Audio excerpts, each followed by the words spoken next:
The main problem that I experienced when I was teaching piano in college and stuff like that too was just like I couldn't grow my studio any other way other than what other people were telling me to do. I had been doing audiation and didn't even know it for many, many years. Because I was like, well, we need to get up and start moving around because I know that's gonna help your brain accept the information. Everybody needs a break. It's not healthy to just play, play, play. Like, do you have any unexpected challenges or like surprising challenges that you had along the way as you were like getting to where you are now? A lot of the things that I learned in owning a business. I'm glad you mentioned the work-life balance because the biggest thing that, of course, on the surface level, right, with my messaging, it's all about creating a six-figure studio. But the main problem that I experienced when I was like teaching piano in college and stuff like that too was just like I couldn't grow my studio any other way other than what other people were telling me to do, which is like hire out a bunch of teachers and have a physical location and things like that, which I can't do that as a college student. No, like multi-teacher studios, it has a benefit, but I see a lot of teachers who are just frustrated and they're not getting the students they want. They shuffle students from teacher to teacher, and it's less of a commitment. It's less pay for the teachers. You know, it could be nice for if somebody's like, I just want to teach, I don't want to do admin. It can fit some people's lifestyles, but then other people are more driven towards private studio just on their natural strengths and their natural inclinations because of the students they attract and attrition, and there's lots of different pros and cons. I personally have looked into having my multi-teacher studio. I'd be more interested in having a brick and mortar where we have independent rooms, independent offices. Yeah. So what is that? I guess what is your piano like? What does the piano studio look like so far in terms of business structure? For me, I'm Yeah, online, 100% online. online. Nice. How long you been doing that for? 12 years. 12 years. Oh, I was doing mostly in person Oh, for okay, 12 years. okay. But yeah, but I had been doing some online for students who were sick or traveling, or if somebody who didn't have a ride, we would just do it from their house. Um, and then I had one student that was low vision, and so we did it on the phone. Oh, okay. Or if somebody's camera is broken, then we just do it on the phone. You know, it Nice. works. Yeah, yeah. But online with video is really, I love it. Absolutely Yeah, love it. that makes sense. So is there like just for some context for me, um, like do you have like a certain like who do you usually serve in your piano studio? Like and like how do you usually serve them? Is just like through like one-on-one lessons or something like that? Like how does it work for you? Yeah, one-on-one lessons for sure. I've done some workshops. I do some group events, community service events. Those are really fun. It's more geared towards how can we share our music rather than how can I compete, if you know what I mean. Yeah. I am an adjudicator for other studios, other events, state events, things like that, local events. So they're getting adjudicator information. Yeah. And I like to have this feeling of we're getting positive reinforcement from people. So the audience will share what they think rather than you get a star and you don't. Like you get a trophy and you don't. It's more relaxed. The types of competitions that I send my students to is like college auditions, which let's be honest, it's a competition. Yeah, yeah, yeah. So I have had some students who went to college for music, some professional pianists that I've mentored or taught. So it's a wide range, but primarily one-on-one. The competition part really like or the I mean getting your students into like auditions and stuff like that, that's something that that's something that I wish I had. I stopped like for a little bit about me, like I stopped taking lessons around 8th grade and I've been taking lessons since I was like 4. So it was a long time learning piano, but I always felt like it was kind of like a chore, something like my parents made me do until I got into like marching band and I started realizing that like it's more about it's less about just the music and more about the experience that you get through the music and the friends that I made, and that's where I really fell in love with it. So that when I started applying to college, all I really knew was just like music. That's all I knew I wanted to do. So I just followed that, and it's taken me to where I am today. So, but I never had that. I never had that help, like getting into college. I had to watch everything on like YouTube and audition prep videos on YouTube. So, like, have you always been helping your students with that aspect of getting into college admissions, or it's like, Oh, not always. No, oh, most of how'd my you get into students that? don't go on to college. Yeah, just a Oh, few. okay, okay, Just okay. a few. But how'd you get Yeah. into that though? So, how did I get into that? Yeah, yeah, yeah, yeah. Well, I just happened to find students and they happened to get serious about it. They found their love of music and they're like, they just want to keep it forever. One of my students was a brother of a friend of mine and he applied and I was like, wait a second. This is very familiar. Sure enough, yeah, he was related to this friend of mine from a just, a buddy from board games. The other students were basically regular students. Um, my other students were regular students who decided to go on to minor, or maybe I think one of them might have majored. I haven't talked to them in a while. They were thinking about, but they definitely minored in music, things Uh-huh. like that. So Nice. again, like you said, the love of music, the experience of sharing. Yeah. But I have a question. What instrument did you play in marching band? I played percussion. So I played in the pit. Did you? I played Cool.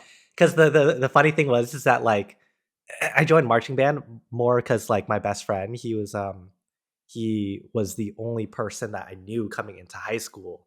So Yeah.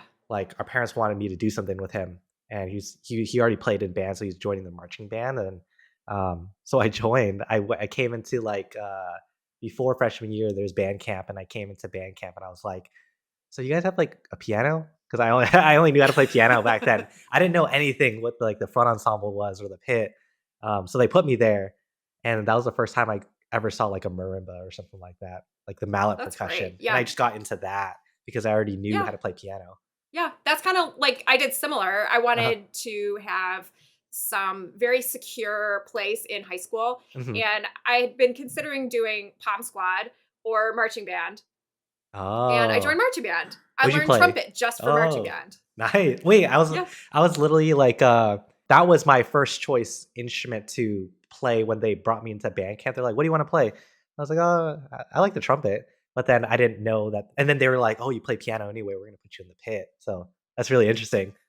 Can you still play they just trumpet? kind of like scoot you over to the marimbas. Yeah, yeah. I played trumpet. It was really fun. You still play Yeah, it? meeting. No, I actually sold it just before the pandemic. So I had been doing coaching. Wait, was it during the pandemic or before? I can't remember. But anyway, so I sold my trumpet, but I kept the mouthpiece because if I'm doing coaching, because I've done like brass coaching, things like that. Oh, okay, okay. If I'm doing coaching, all I need is my mouthpiece for trumpet. Now we wouldn't share trumpets, of course, but I'm not really doing coaching for brass anyways because I'm all online. Ah, okay, okay, nice. It worked out. It worked out, but I still have my mouthpiece. So mostly you're just teaching piano now? Like that's it?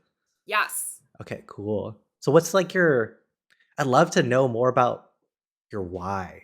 I was having another conversation with a teacher for another time that like another podcast filming, and we were talking about how like, us as music teachers, I feel like a lot of us we start to have this intrinsic motivation to want to teach because we like to do it. We like music. We want to stay involved with it. And then it evolves into something more mission based and the impact that we want to have through that. I'd love to hear more about your journey through that, understanding like you're finding your purpose here as a music teacher. Absolutely. Purpose is very, very strong in teaching, especially for teaching piano. So my I would say my intrinsic motivation is to like guide people to be like healthier, happier, functioning, creative, have outlets, have somebody who's a mentor to kind of help them along. For kids, it's more of a mentor thing. For adults, it's more like, we're chilling, we're friends, we're like hanging out and we learn piano and we get to work. But I am that support for them. So, piano is the way we learn life skills. So whether it's for kids, they're learning time management or left and right or emotional. intelligence or self-compassion, all kinds of things. Even if it's just time management and like physical organization. All these things are really important to becoming a pianist. Well, I say all my students are pianists, but becoming a better pianist, you have to take care of yourself. And so, piano is the vehicle to learn life skills for kids. For adults, it's mindfulness, it's finding balance, finding something that's a creative outlet, getting your brain going, and having fun. Mhm. Do you find And that, I'm like that motivation. do you find that, like, your students like, when do students start having that aha moment or, like, start realizing that it's, like, much more than music? Because like, for me, like, I didn't realize it when I was doing piano at all, I just didn't even like it, and then going into band, like, I was in experiencing it, but I wasn't, like, seeing it from the outside of being like, "Oh, this is what music really is." I was just having fun during that process until it wasn't until, like, college, until I started, like, studying with my music ed degree when I started looking back on it and being like, "Oh, it's taught me so much more than that." So, like, for your students, like, do you find that while they're in that experience of that transformation, like, are they realizing they're experiencing that transformation, or is that sometimes after? Like, what is it like for you? Yeah, for my adults, it's very direct. I'm saying, we're doing mindfulness today. We're going to do some breath work. This is going to help you find your balance. Or, hey, if how's your brain doing today? Or how does your brain feel after doing that etude? To kind of check in with adults, they have an opportunity to think, how is my brain doing? Checking in. Do I need a break? Do I need to switch activities? I'm very direct. So I'll say things like, as you're breathing and connecting your arm to the gesture, this will allow your body to kind of relax and do a more natural motion.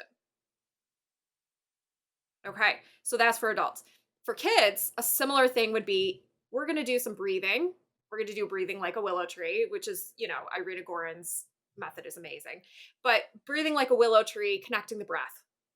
And I'm very direct about that as well. We do some troubleshooting, like what if there's a monster? Oh, okay, we come back to our willow tree breathing arm. I'm very direct about, it's connected. Like the mind, body, creativity, it's all connected. Whether they know it's going to last them for their life or not, that varies. So, a lot of kids, I kind of sneak in stuff like, we're just going to do it because we're going to do it, and maybe the parents see the long-term value. Um, the adults see it.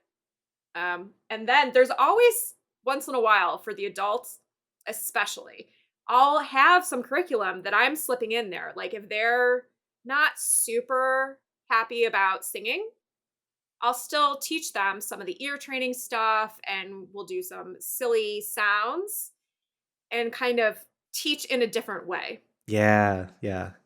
It's a lot of stuff that's, like, off the piano too because, like, how you're saying it. Because I remember, like, when I started implementing more, like, audiation and things like that into my own pedagogy, like, it would j I like, I would sometimes I wouldn't even need the to have the piano there, or if, like like, I just felt like it was my students were just learning so much more off the piano, um, and it made it so much easier when they did get back to the piano, like, it just clicked so much better for them. So I'm glad, like, For sure. you have that a lot with your students. Absolutely. Yeah. I had been doing audiation and didn't even know it for many, many years. Because I was like, well, we need to get up and start moving around because I know that's going to help your brain accept the information and kind of make those neural pathways stronger. It's going to make your human growth hormone stronger. Everybody needs a break. It's not healthy to just play, play, play. And so, going away from the piano, we had some things that were directly related, like audiation. Sometimes we had breathing exercises, but like some of the silliest things were kids' favorites, which we would expect. Yeah. Yes. Some of the parents were very accepting. They were like, oh, okay, I see what you're doing. Some of them were like kind of going along with it. I have no idea what you're doing, but like you do whatever you need to do. And some parents were very against doing things off the bench. And that was a very clear, like, it's not a match because we have to take a break. Well, like, I'd love to hear more about, like, what is a match for you? Like, what are kinda, like, values and beliefs that the students that you work with best have? Yeah, what are those things for you personally? Yeah. First of all, acoustic piano, 100% acoustic piano. I have students who have a acoustic piano at home and then they have a keyboard at their vacation home or their second home. And when they come back to their acoustic, immediately they're always saying, "This is so much easier. It's so much more beautiful. I feel more relaxed. My shoulders don't hurt." Because you're getting that timbre, you're getting that feedback from the piano. The piano will screech at you, basically. Yeah. So that's the first thing. They value actually having a good instrument. Now, I'm going to back that up a second. They value having an acoustic piano, so they value investing in their In instrument. their music yeah. That's important. However, when I sell my pianos, I make money on my piano. So for me, if I were to buy a digital piano, I'd be losing money immediately. I've bought a digital piano before and its value, it went down. I bought it used and it still went down. Bought a used acoustic piano, I sold it for a profit because took really good care of it and made improvements to it, things like that. So, valuing the instrument, commitment, of course. So, I go by semester. If you don't want to commit to the semester, you have to pay the a la carte rate. Yeah. Commitment is very clear and it's one semester. Give it a shot. Other things that would make a match is if they're very active and energetic. It's right on my alley. So kids with ADHD, ADHD autism, high functioning autism, nonverbal, all those good things that's right up my alley. Also, students that are just like, I just want to have fun. And I'm like, all right, cool. How can I get these learning things in your brain while we're like just having fun? That's my Yeah. zone. Nice, Yeah, nice. that's I my think zone. Yeah, so for parents that are long-term oriented, like this is going to help you in school. This is going to help you express yourself. That's also my jam. gotcha. So when they realize that, like, the music's gonna help them in other ways outside of just the music as well? Yes. Gotcha, Yep. gotcha. So every pianist comes to a certain point where they find something hard. So why are you going to get through it? Well, I love it so much I really really want to play it. Okay, great. Then you've come to a piece that's like, "Whoa, okay, I want to play that. It's amazing. It's gorgeous. I want to play it someday, but it's so hard." So you work towards that. Okay, fine. And along the way, you might end up having sometimes where you're like, "Oh, life is hard. I didn't practice." And maybe you start to, plateau a little bit. That's when we have these other skills coming in. And so having that well rounded piano education is really, really going to help. You know how you mentioned intrinsic motivation as well earlier. Yeah, definitely helps with that. And then the parents having support as well. So it's like the teacher and the parent bringing the child through. Yeah, that makes sense. So now bringing it into, like, your own experience, growing your piano studio and things like that, do you have any unexpected challenges or, like, surprising challenges that you had along the way as you were, like, getting to where you are now? Yeah, it really, a lot of the things that I learned in owning a business resonated with my personal growth as well. Things like setting boundaries, being very clear about expectations. Those were things that I had been working on personally as well. And I had practiced them in my business first, as far as like being very, very strong about what my policies are. Ah, okay, okay. So that was very, very strong in my business. And then I applied it to my life as well, where, Got any, so a like, you got friend a will say something. story? Yeah, go ahead. Yeah. I mean, for example, it's just a vague general thing. A friend will say something that I don't like, and I used to push it down, keep all the emotions in, and then let it out through piano. But really, that's just one way to do it. It's more of saying something, working together, collaborating, working through it, trying to, build the relationship through that experience. You don't have to be afraid of losing somebody just because of some little thing that happens. So as I gained confidence in my boundaries, my policies of business, it gave me really good practice for maintaining boundaries and collaborative relationships in life as well. I love that. I think that's so important, especially when we're thinking about how do we like the thing we're talking about at the beginning, like like scaling our studio, but Yeah. also scaling it sustainably as well. It's all just Yeah. like understanding our boundaries and standards and enforcing them and raising them as well. Because like when it Yeah. applies to raising your rates, I feel like that's just a way that we're raising our standards of who we let into our space. In terms of now like our one-on-one lessons versus anything we do in a group setting now is like the people closer to us and the students closer to us, like we need to have stronger boundaries there so that we don't get burnt out by having like a wrong fit student there as well. So I think it's super important that you mentioned that. Yeah. And there's so many teachers. There's so many teachers. When I refer a student to another teacher, I feel confident that they're going to be a great match. And everybody has something different. And sometimes even just changing teachers makes the student think like, oh, reset button. What do I need to do? What do I need to take responsibility for? What can I do better? Having that fresh start with that gained experience, that gained um, insight, I guess, because when I'm letting a student go, I'm want to preserve a relationship, just not professionally. Yeah, Like yeah, if yeah. I It's see a them personal out relation. at the farmers, right? Exactly. If I see them out at the farmers market, I'm like, absolutely want to absolutely say hi to them. I want to feel that community still, even though I'm passing them on to somebody else. It's that next chapter because everybody should change teachers at some point. hmm Yeah, it's just Everybody like should. learning from new people. Yeah, exactly. Different perspectives.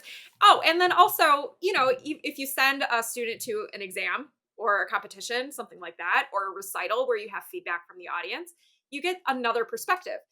And another teacher saying the exact same thing that I did, the student might be like, "Oh yeah, my teacher told me that." Like you've probably seen that, right? Like Yeah. you tell your student finger five, finger five, finger five, and you absolutely they onboard it. Absolutely they onboard it. And then when they go to the new teacher, they might have that same problem in a different piece, right? So you and I creatively find solutions to make things stick. I can I can tell with your ideation, your off bench stuff. Yeah.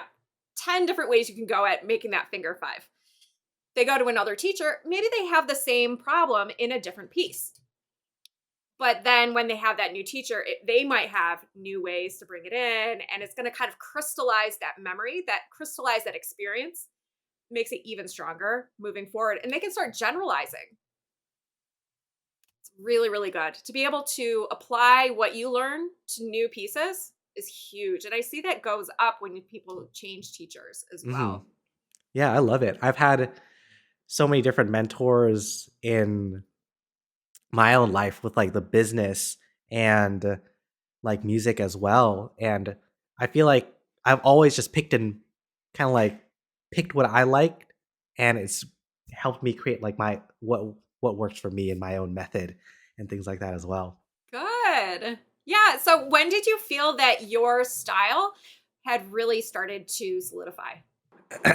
like like my teaching wise or like coaching like what Teaching. Yeah. You teaching. said your method. Yeah. Yeah. I feel like it solidified I feel like it solidified like my last year of college.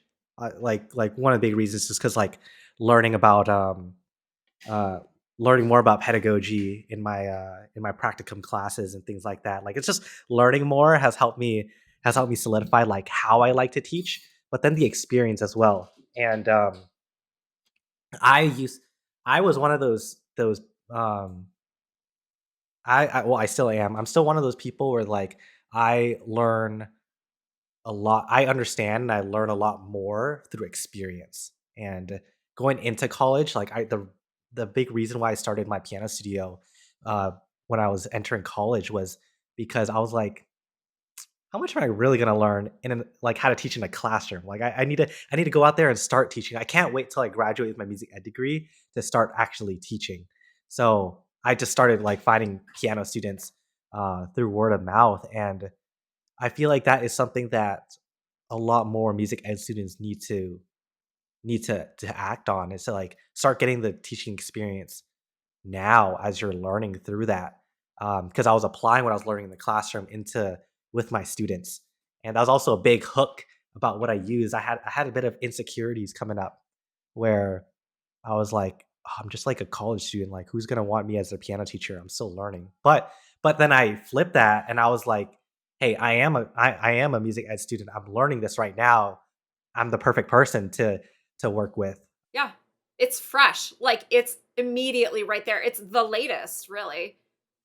The latest and greatest information of pedagogy. It's now. It's in your brain. Yeah. But I love it because I'm still learning to this day, and a lot of like what I like to work with my clients now is, we'll work on the strategic part about like about creating content, getting your messaging right, sales and stuff like that. The strategy is all great, but like what's what's the real impact and the real driver is the connectedness, like connecting spiritually, emotionally with your studio, with your art and with your music. And just like the mindset behind that all, like that is the key to being able to grow in music and in business. So that's Yeah. what I've learned And over in this past life, year. Yeah, in life, yep. it's really wonderful how it all works together. I mean, if I was in a desk job in a cubicle, there are very few options for how to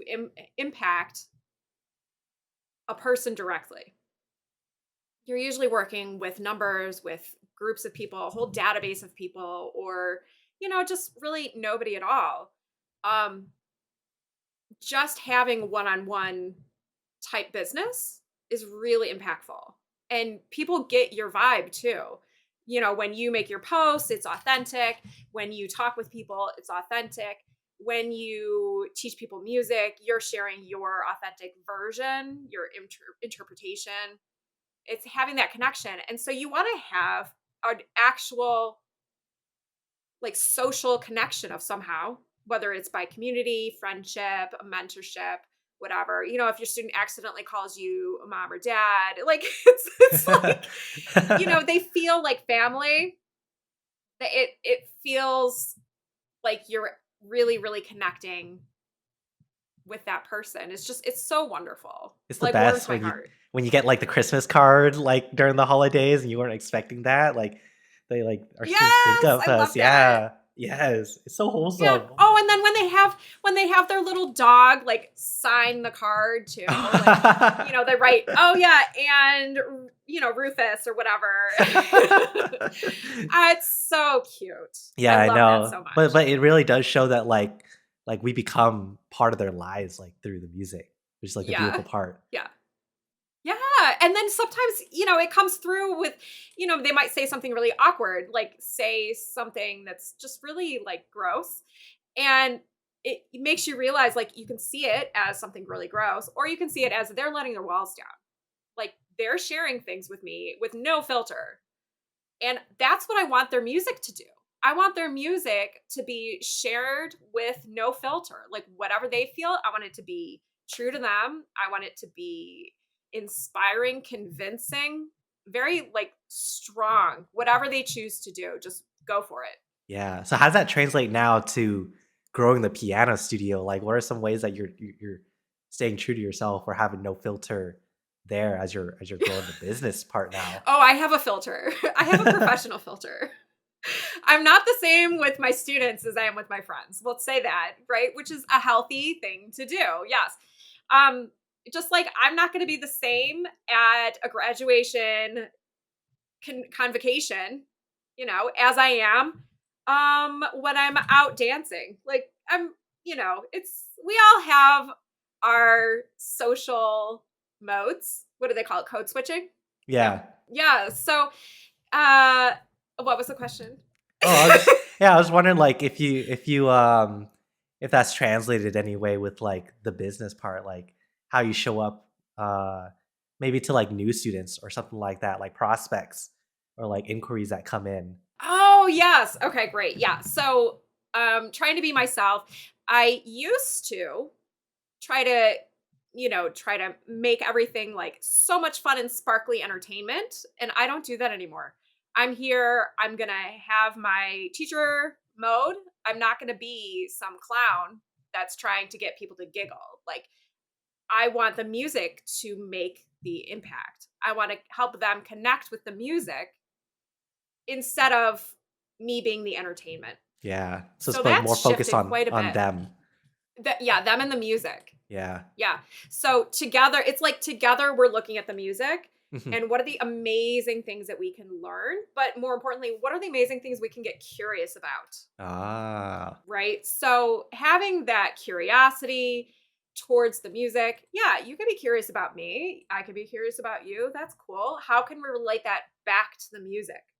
That's another thing I've been gotten really good at is a knack that I've always had is finding segues and finding little tangents. So a lot of times I like to start piano lessons instead of how are you?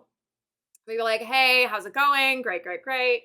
Um, but one of my favorite things to do is to just ask a random question. Ah. So something that I just had a passing thought, absolutely authentic thought, absolutely random. That's fine. We can ask them, hey, if you made a middle name for your dog, what would it be? You got a random question for me? A random question for you? Yeah. Ooh, okay, yes. Let's think a random question. Well, my brain is like really has just been this for the past few hours because Uh-huh. getting ready for it, I was a little nervous.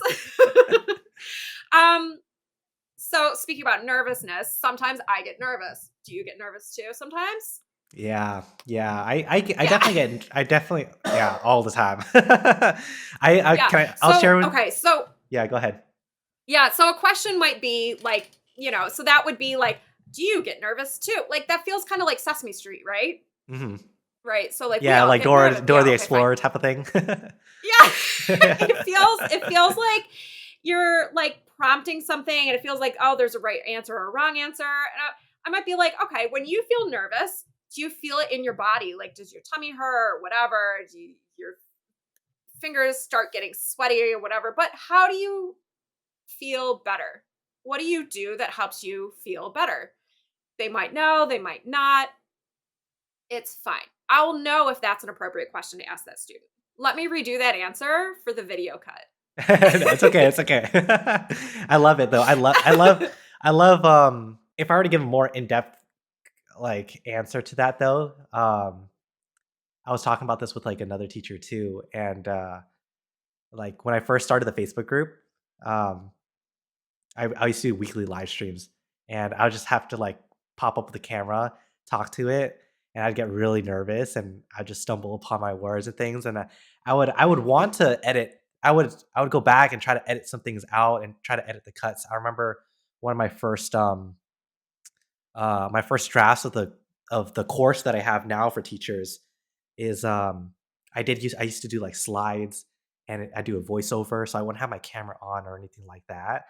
And every time I said or like messed up on something, like in post edit, I would have to like cut all these things out. And it got to the point where like it was just so tiring to do that that I'm like, who cares? And I Yeah, started just let it becoming more go. yeah, I started becoming more tolerant to it now. So now I like to create a lot of my content like very, very raw and very um like as minimal cuts as possible. It's helped me with like the authenticity part of my content. Um, but overall, like it just I like the fact that like whatever I create is a snapshot of what is happening in my life at that moment, and I don't want to change that. And that's like the beautiful thing about like talking with so many different teachers. And now since I'm going more all in on YouTube, it's it's it's, it's I'm very fortunate to have I'm very fortunate to realize that like I'm not working towards a dream. I'm like already living it. Like being able to just wake up, talk to other amazing musicians, and then I get to work on my own music as well. Like that's the type of lifestyle that I want to have for the rest of my life. Yeah, that's great. It's really wonderful. Yeah. Ooh, here's a good random question for you. Okay, if you could have a dream location for your setup, you got your video, you got your microphone, you got your chair. Where would you put it? Dream location, Anywhere in like the world. oh, probably anywhere near the beach. I'm thinking like Hawaii is the Nice. first place I think of. Just have like the beach in the background because I live in San Diego, and so I'm a beach person. Yeah. I'm always going to the beach, and Yeah. sometimes I go there to just like think, to like let go of things. Um, but yeah, that would be for me. What about you? Yeah, well, I'm happy to answer that question. Let me first kind of tangent. So I might have a tangent for that for my students. Maybe we're going to have some sounds from the beach. Maybe we start with some improvisation for sounds from the beach. Or maybe we say, "Hey, oh yeah, you can let things go." Great. In your last piano performance, when did you realize that you let your mistakes go and you just started moving forward? Yeah, So that's a if good they way to had transition. that kind of, you know what I mean? So finding those tangents. Some of my students think it's magical because then they feel that they're setting the theme for the lesson. And I keep bringing it back. It's, to the beach or whatever. It's just, it really it kind of brings your brain along. And um, some of my students are like really excited for the question. And, it's Yeah. kind of fun. Kind of So I opens guess it like up. looking But what was forward your question? now. Oh, I was gonna ask too because like one other thought came to mind. It's like like looking forward now. Like, what are you working towards? Do you have any like big projects you're working towards, or anything that you are looking forward to doing? Like now that we're in 2024. Yeah. So, I had my big birthday. I had my big 40 birthday this Nice. year. And so the prospect of retirement is on my mind more than it was before. Oh, And okay. so I'm in the mindset of, yes, I'm going to keep online. I feel safest doing online. I feel the Hmm. most free to do whatever I want. I don't have to wear a mask. I don't have to have air filters. I don't have to worry about getting other people sick. Online is perfect for me. Love Hmm. it, love it, love it. That can give me some opportunities that I maybe wouldn't have had before. So I am looking towards retiring and continuing Nice. to teach, collecting my social security, and I also would love to live near a beach. Oh, Yes, nice, absolutely. nice. Right? So when I go on vacations, for example, I'm going on a little vacation in a few weeks. And Hmm. there's one day that I'm going to have piano students while I'm on vacation. I'm Yeah. just going to have a keyboard. Oh, It's that's not nice. optional, it's not an acoustic piano. Okay, fine. It's hard to get a reasonably affordable place that Uh has huh. a piano, acoustic Hmm. piano by the beach. It's very expensive. No. So there's one day, and so I'm just gonna let my students know ahead of time. Hey, I'm gonna be on a keyboard. It should probably sound similar to you over the microphone, over the video, whatever. But I just give them a little heads up because it's gonna have that different background. Give them some time to mentally prepare. Um, that's my dream. I want to be able to do that like all the time. Teach from the beach. Beach Oh, I love teach. that. Beach teaching? Teach from the beach. Yes. Um, Not literally outside, but like, if I have 5 minutes between lessons, 15 minutes between lessons, I can open up the windows, get a fresh air, put my feet in the sand. Nice. I have a question for you. Are you the kind of person who's going to go out on the beach in the middle of winter in San Francisco? San Francisco. No, I'm in San Diego. San Diego, even Yeah, San Diego. better. Yeah, of course, of course. Of I mean, I'm course, not, San I'm not, Diego. I'm not gonna go in the water because then I'd freeze. but, Freeze. but Yes. I mean, So, okay, it's very nice outside right now. It looks like a beach day as I'm looking out. that's great. Yeah. Yeah, it's beautiful in San Diego. I remember one time I was in, I can't remember if it was San Diego or San Francisco, but they apologized for having a cloud in the sky. I was I was there on vacation. They were like, "I'm so sorry. It's cloudy today." It's just a little wisp. It's like a little wisp. I It's know, this really is cute. expectation, we gotta have perfect weather all the time. Ah, it's gorgeous. Well, I mean, you guys pay enough taxes for it, so. Yeah, But one of the things in retirement, one of the dreams that I have is to maintain my rates in uh-huh, retirement. I see a lot nice. of teachers reducing the rates. I want to keep my rates in retirement because I'm going to have that more experience. I'm going to have more, joie de vivre. I want to have, I want to have still a solid acceptance of what my strengths are. I don't want to Yeah, start devaluing myself just because I have age. Or, if I happen to get physical things that pop up, well, okay, fine. But my experience and my knowledge and my creativity and my connection with yeah. people hopefully is going to be better and better and better. And those are the things that really, really count. Knowing the things that you know now, what would you Yeah. how would you advise, like, younger Lynn now? What is something that comes in your head Ooh. now? Like, what's the biggest piece of advice that you give your younger self now? Oh, so many things. I would say, um, first things first, get an LLC. Get an LLC. Okay. So when I first started, I was doing a DBA, doing business as.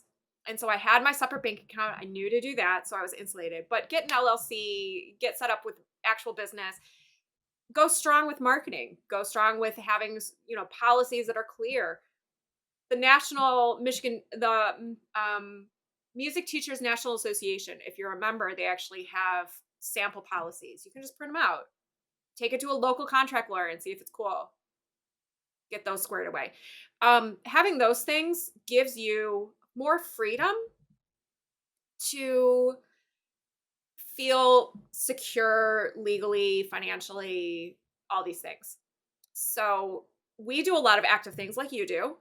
And I do worry sometimes. Like when I was first starting, I was kind of worried, like, oh, I don't want anybody to fall down when they're hopping in one place. Well, these are things that children do all the time. It's reasonable. But in my liability, it's like there's some pretty strong things like, in case of blah, blah, blah, blah, Yeah. those liability type things. As soon as I had that in place, I felt more free and more common sense Ah, makes instead of sense. overprotective.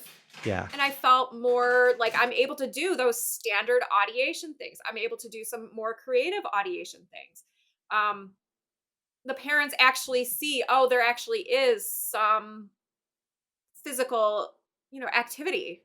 They're signing a thing that says there's physical activity, right? So, um, I would say that was a big one that gave me some relief. Yeah. Uh, Another thing I would say to younger Lynn is, well, younger Lynn was on a really, really good starting point. So younger Lynn, when I was starting, I started only teaching intermediates. Awesome. Yes. Absolutely. Fantastic. And then I got training for teaching beginners. Mm, And then with that training, I started teaching beginners. Highly recommend that to new teachers. nice. So getting that training Start to know teaching. how to teach beginners? Yes. Yes. Yes. And I advise any parent who's starting to get their kid into piano lessons, go with somebody who's been trained specifically to teach beginners. Tune in. Another thing that I would say I actually did it, that I would say for new teachers as well. Tune into the Facebook posts and see what are teachers complaining about all the time and try to work out how you can avoid those things. Yeah, Work-life yeah. balance, those kinds of things. How do I give myself a raise? Like you talk about these things. Those are really good. Other than that, I would say, oof. I want my younger self to get a better piano because I started teaching on a keyboard, get an acoustic. Gotcha, But gotcha. when you're starting, like money's hard. Yeah. So, Yeah. but I would, Ah, yeah. I love this, I That's love it's I this. can't yeah, I can't tell my younger self to like eat more ramen and get a piano instead. Like I can't tell her to do that because you have to have that nutrition balance. So, I mean, if somebody has the means to do it, get Yeah, an yeah, acoustic yeah. piano. Don't eat more ramen Yeah. in order to get a new piano. No, but yes. Do you feel that So I have a question for you. When you were Uh-huh. joining marching band, did you feel that the social aspect really brought you through that hump of learning a new instrument? 100%. Yeah. I remember 1 week before our first show, someone, like, just randomly quit or just didn't show up, so they needed the part filled, like, for the bell part, and, Yeah. they're like, "Ben, can you, like, learn it?" And I'm like, "Okay, yeah, I'll try it." But then just everyone, all my friends, like, they've only the friends I made that have known me for only, like, a few weeks so far, they were all, like, cheering me Yeah. on. They're like, "Ben, you can do it, you can do it," and learn the whole part Yes. before our first show, and then I just kept the part from there. But yeah, 100% that social aspect was a big Yeah. motivator that I didn't have when, when I was learning piano that just Yeah. made it more fun and that helped me, like, find my find my strength and find my power in being a Yeah. musician as well. It's so good, Yeah, right? I love Yeah, and it. having those people to cheer you on is so, so big. Even if somebody's like, "Oh, I know I could do that better." Like, no, it's Ben's time to shine. Like, that's what I loved about marching band is everybody was really supportive about everybody growing. How somebody has a problem, we're gonna do it. Let's learn it together. People who are advanced can see that process and they can work on their rudiments. You can feel how it is to experience being a beginner again. And you can see those things that you're learning and things that you're improving, and they can see, oh, that's how far I've come as well. They can appreciate it. One of the things that I wish younger Lynn had done is to reach out to more piano teachers sooner, ASAP. Make a very, very strong effort at getting piano teacher friends because that has been immensely helpful. Yeah, 100%. Both for if you want to talk shop sometime or if you just have to like vent about your feelings, like I was feeling this after lesson and I want to get better at this and I don't know how. They might have experienced some direction. Um really really wish that I had done that sooner.